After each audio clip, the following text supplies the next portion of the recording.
China just built 1 billion empty houses for nobody.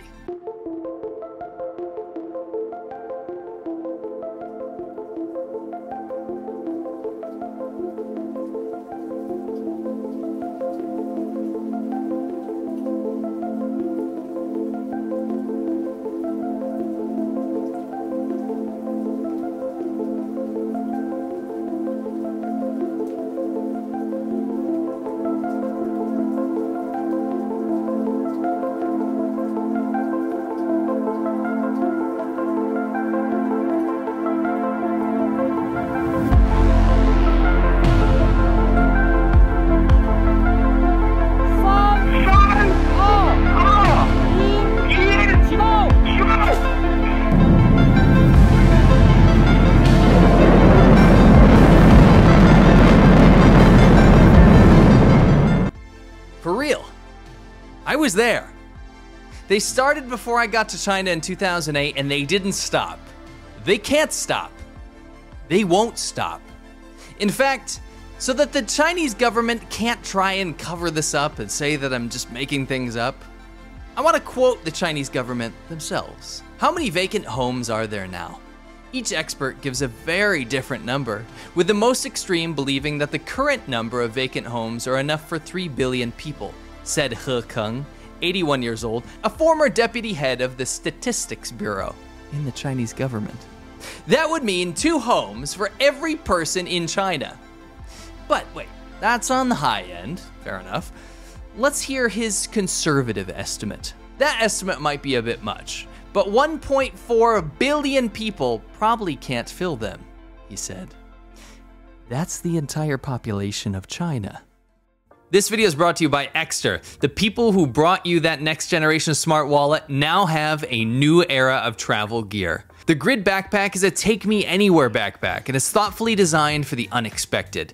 It's built to keep you ready for the unknown, and it's ready to take you on your daily commute or an outdoor adventure without the need to repack. It's made out of recycled PET and water-resistant 600D materials, and it's got full 180-degree frontal opening. This bag opens for easy packing and oversight. Also, one of the coolest features is it's got modular add-ons. You can get a tech case for all of your technology bits, you can get a camera cube, and the massive laptop power bank to make sure that all your stuff is charged on the go. It's also got a ton of internal storage. It's got external storage as well. Elastic water bottle pockets, hidden RFID pocket, compression straps to attach extra gear, and don't forget, it's really comfortable. It's got a padded back panel, luggage pass-through, and padded shoulder straps for carry comfort, and it's TSA approved. So if you go to shop.exter.com/Laowai or use the code Laowai, you're gonna get a 20% discount. Not only that, you're gonna be supporting the channel, so I appreciate it. Don't forget, go to shop.exter.com/Laowai or use the code Laowai. Now you gotta be wondering, how in the actual hell did this happen? Well, let me rewind for a second.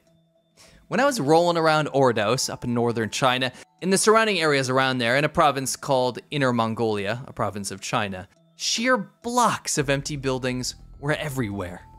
I saw cities fit for urbanized ghosts, because these weren't haunted houses in ghost towns, these were straight up ghost cities. Then the media picked up on it. You saw it in some of the Western media stuff. People forgot about it. They're like, yeah, there's some ghost cities up in northern China. But I saw them everywhere. I saw them in Hunan in the south of China. I saw them in central China. I saw expansive, behemoth cities with nothing. Boulevards, 6-lane roads going nowhere. I saw metropolises so large that they were damning proof of the ticking time bomb at hand. And guess what? It was something that China wanted to cover so badly that I actually got chased out by the People's Liberation Army and interrogated by China's secret police. I saw the most insane structures and monuments to nothing outside of Shenyang in China. So why? Why won't they stop building this massive waste? They could house every single person in the country twice over. 1.4 billion people with homes. You might not know this, but China does have a massive homeless problem. But no, they are built and built and built some more, and then they're demolished. They build them and they get left to either rot or get knocked down. I saw this firsthand in a city in Guangdong province in the south. I walked through a decrepit wasteland of luxury homes that were sold but never occupied. They were simply left to crumble. They were simply too bad to live in. The building materials were shoddy, concrete full of, well, not concrete, dilapidated patios, leaking roofs, and worse. Sometimes these buildings even fall over from poor building quality. You've probably heard of it. It's called tofu dreg construction. The corruption from the real estate companies to the bank lenders to the local governments then leads people to build buildings that simply fall over. They collapse, they vaporize, all while the economy chugs along and the government bails out real estate companies. Now again, I'm gonna ask you, you're probably wondering, right? Why? Why are they still building these? Again, I'd like to explain that if this property bubble finally pops, you don't even know what's gonna happen. Do you remember the housing collapse in 2008 in the USA? It rocked the world, and it didn't even fully collapse. Real estate accounts for 17% of the US economy, a large share. And it was shocking at how much damage the real estate crisis caused. Now imagine you have 1.4 billion people instead of 300 million in the US.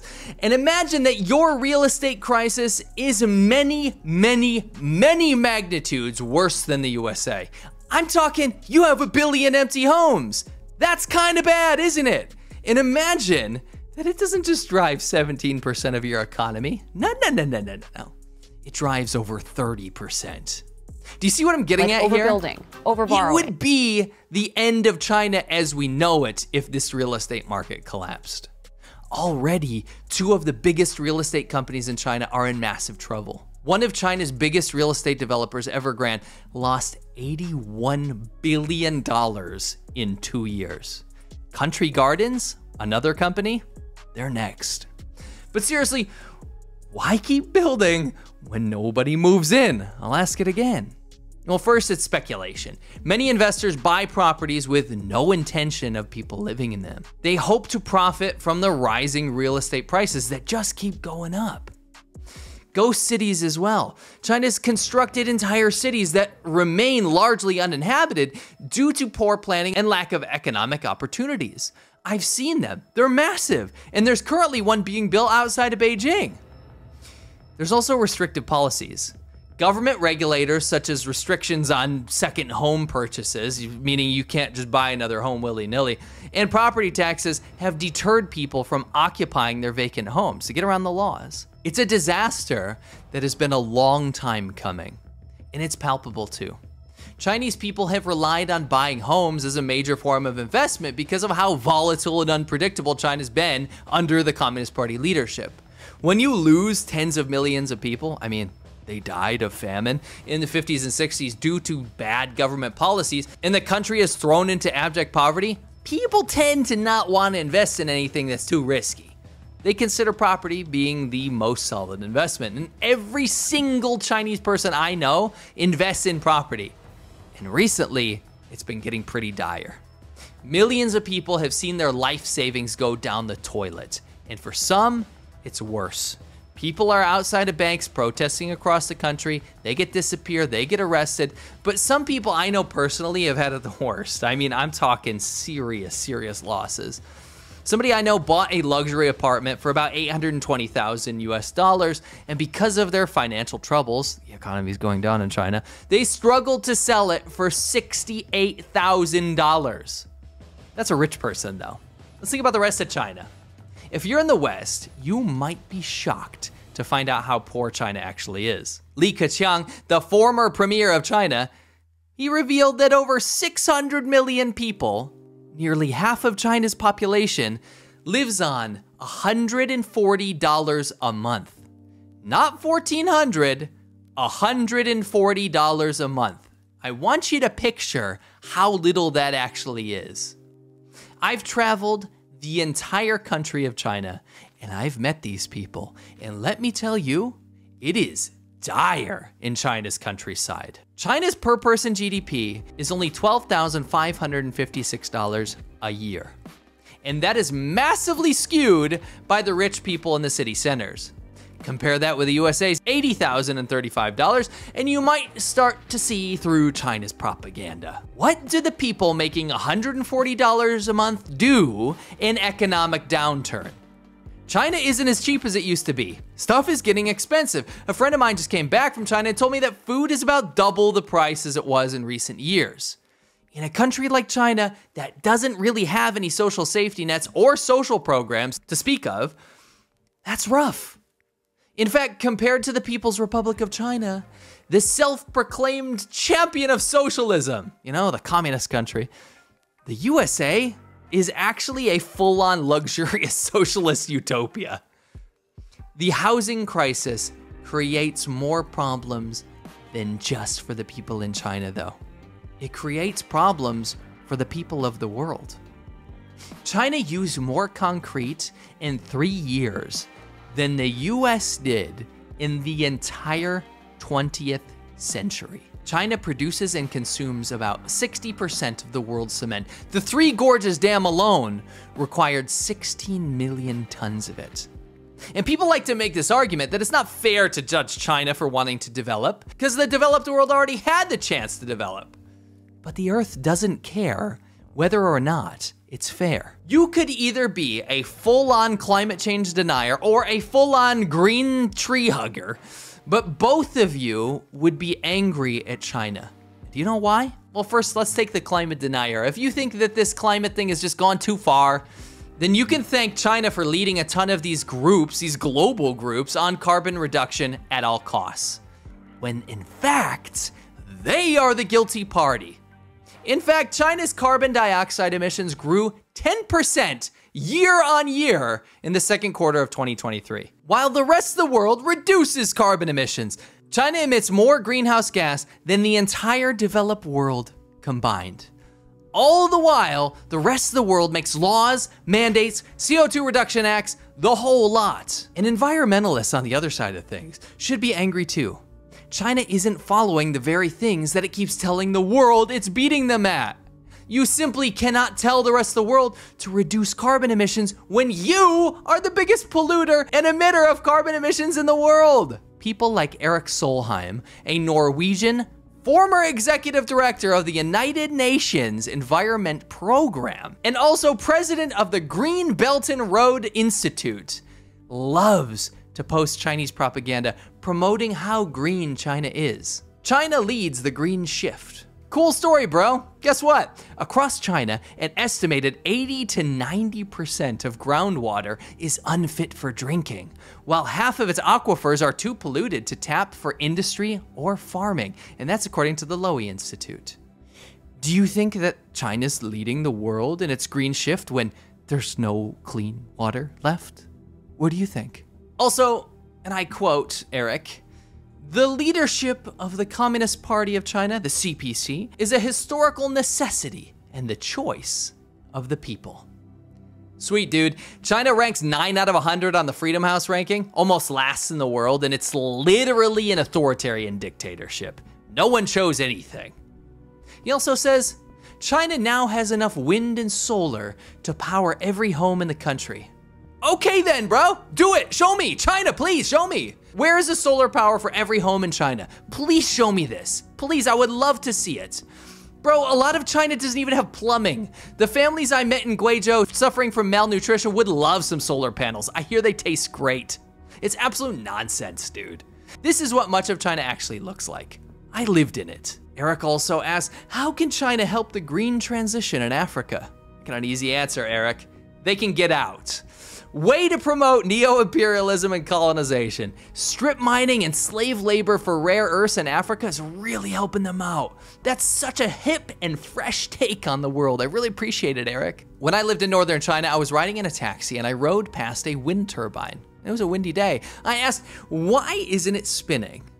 And the driver jokingly said, well, they only turn it on when government officials are in town. You do whatever you want with that information.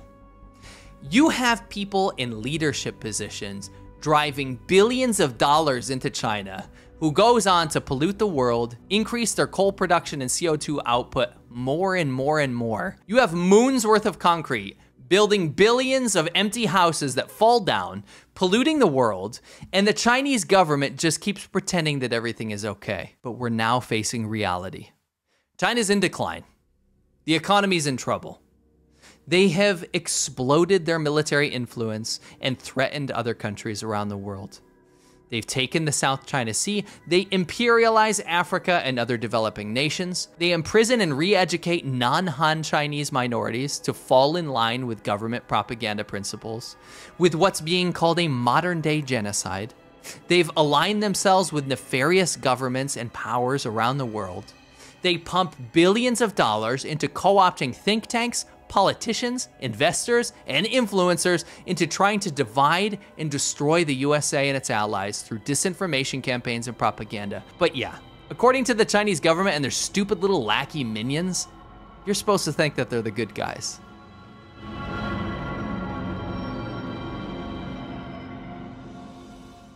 If you like this video, I highly recommend you guys go over to my other channel. It's called The China Show. It's a live show every single Friday where we talk about what is happening in China. The good, the bad, the funny, the entertaining, the crazy, everything. Make sure you're subscribed over there. Make sure you're following us on The China Show. You're gonna love it. Thanks.